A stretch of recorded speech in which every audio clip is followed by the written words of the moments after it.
Critical Role Campaign 4 Episode 4 is over, and that means it's time for another recap. And this, I'll be going over all the main plot points, how things progressed, where the characters are, where they're going, and maybe a bit of lore drop as well.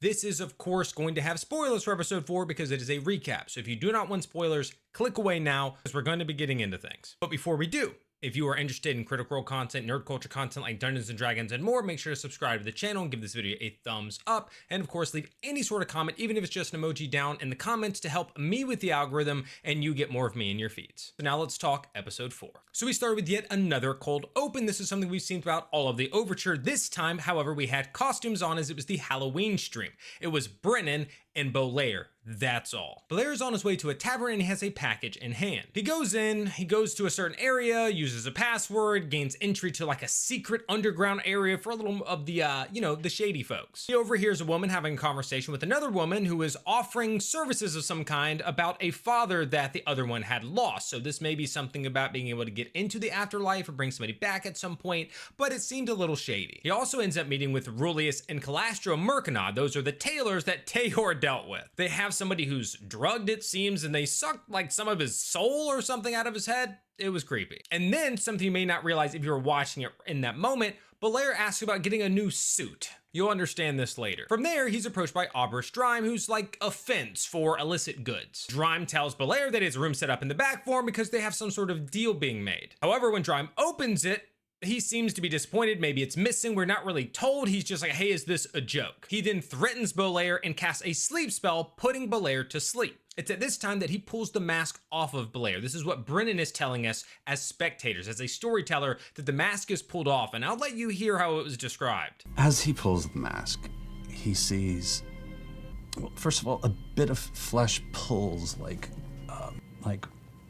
rubbered glue as it pulls off, but it doesn't stick to the mask. It just flaps back, and just other than those points of contact, it is dry, cracked, chunks of flesh missing to see teeth, and it seems to be powdering by the second. Not completely, but just the exposure to air seems to be making it turn grayer and open up. The eye sockets are practically empty. It's just flaccid balloons of what used to be eyes. Any moisture that was in them long gone. But then Oberst looks in the mask. He sees some sort of glyph, some sort of power, and then we watch as he sort of drifts it towards his face, and then we cut scene. Bolair wakes up. He's looking down at a body. He begins to remove the hair from the body, and then also chop it up, burn some of it in the fire, but keep the hands and the head. He then changes into the clothes on that body and heads out with the hood up. This is all important to remember for later. We then cut to Julian, Octus, and Valus with Taisha on the way because, of course, we're getting into the combat that seemed to be getting ready to start at the end of Episode 3. You know, after Julian's dad had his skull ripped out of his body. So we start with initiative being rolled. Then Julian runs forward, letting out a scream. With an unheard primal screech, she shouts, "No!"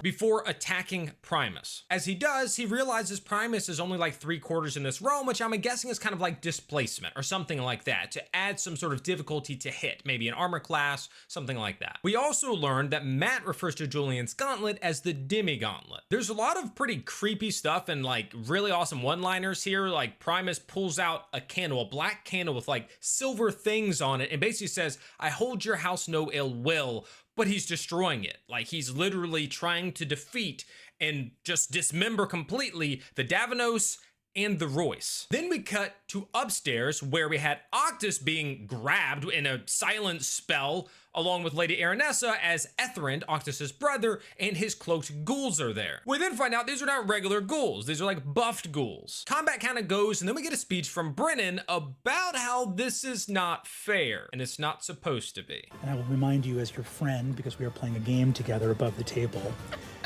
this world is not necessarily balanced in each and every instance. It contains a verisimilitude,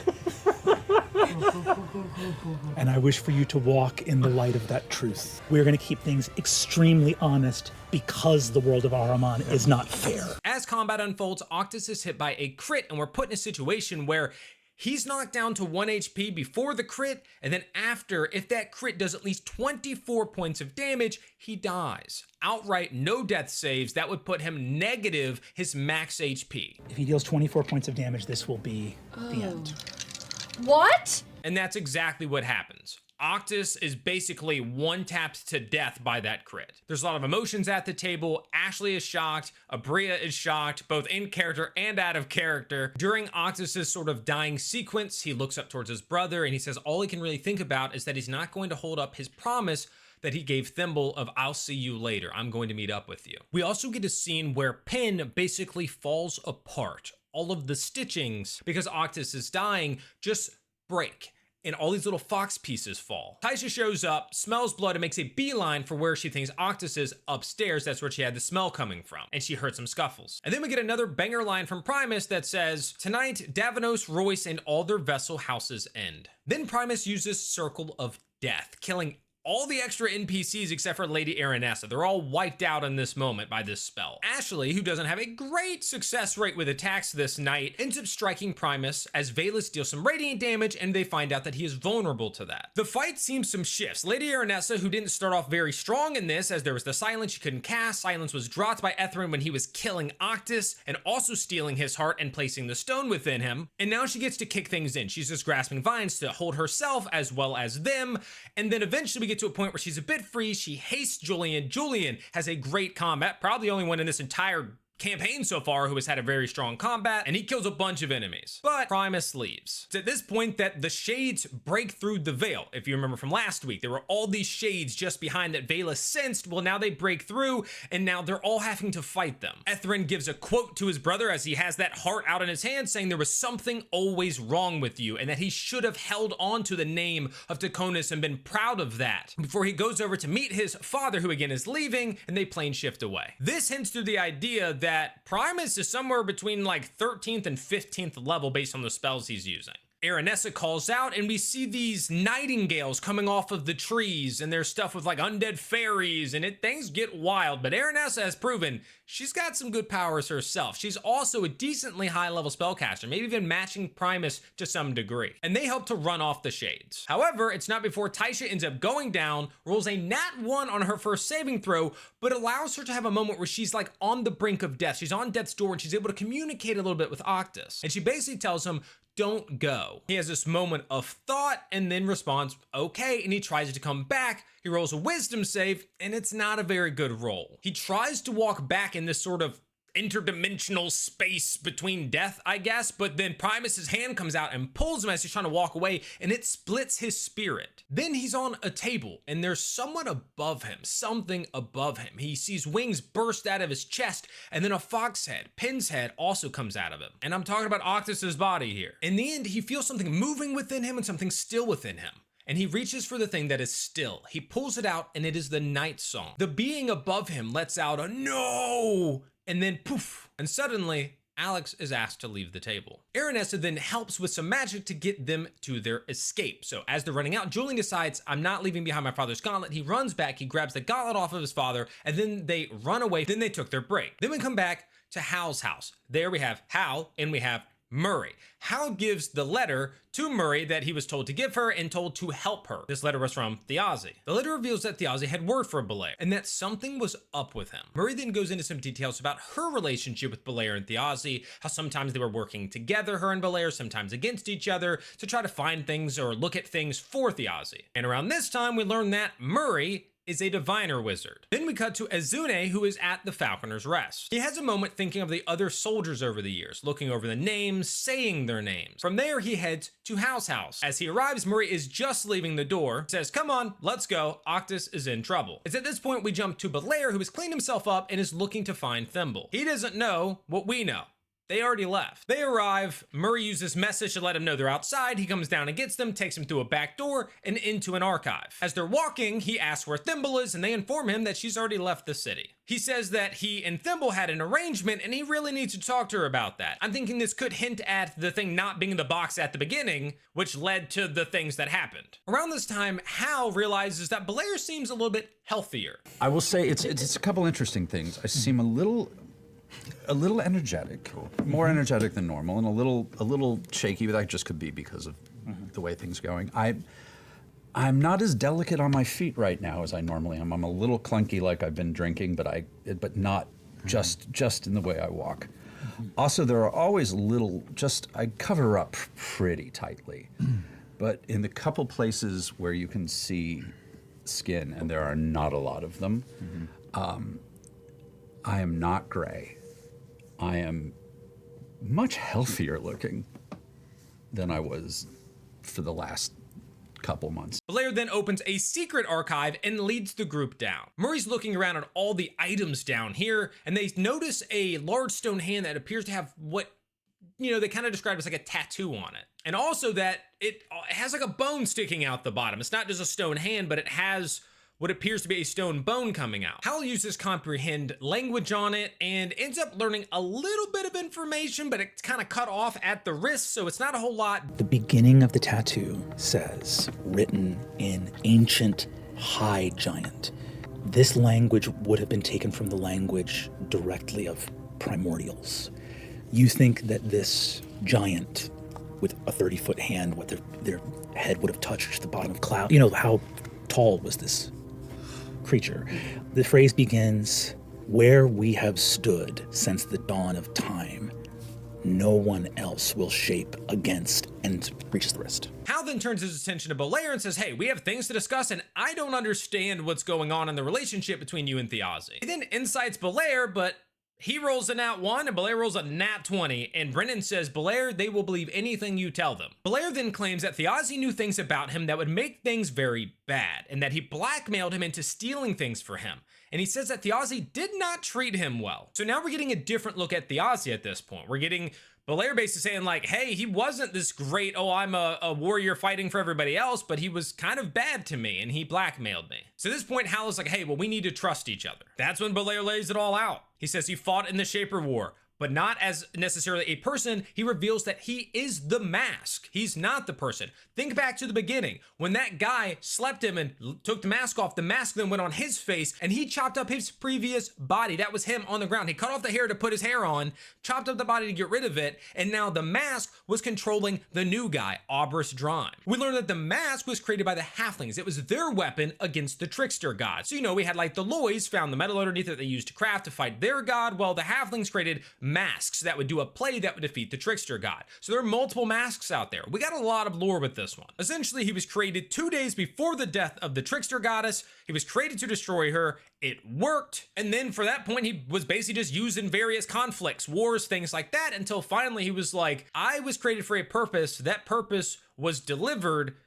It succeeded.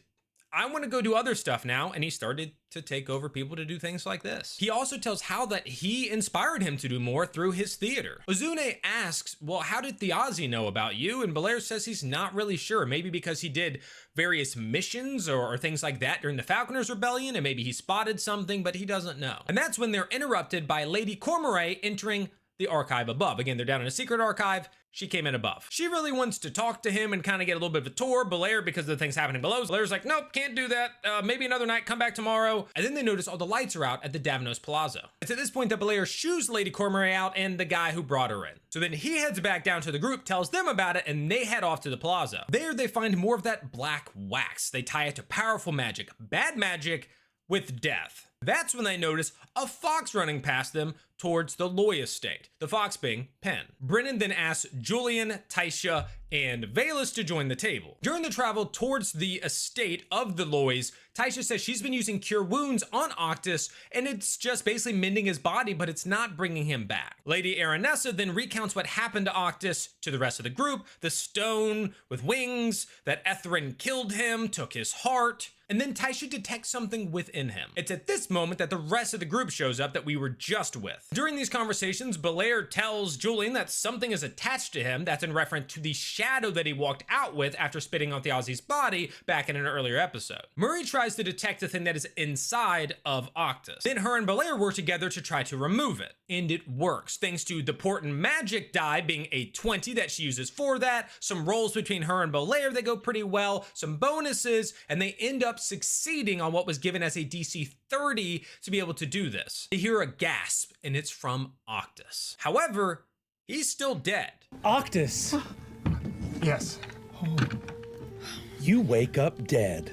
And his stomach is still open. Octus is dead, but he's back. Like, he's still himself, but his spirit is gone. He realizes that he doesn't have the need to breathe again because he's dead. Pen also jumps out. Then blood drips from the stone and he's magically sealed up. But during that time, Octus gets visions. Flashing before your eyes, you see night song, words, celestials, black wings, white wings, carriages of gleaming white liquid as blood moving out from the city.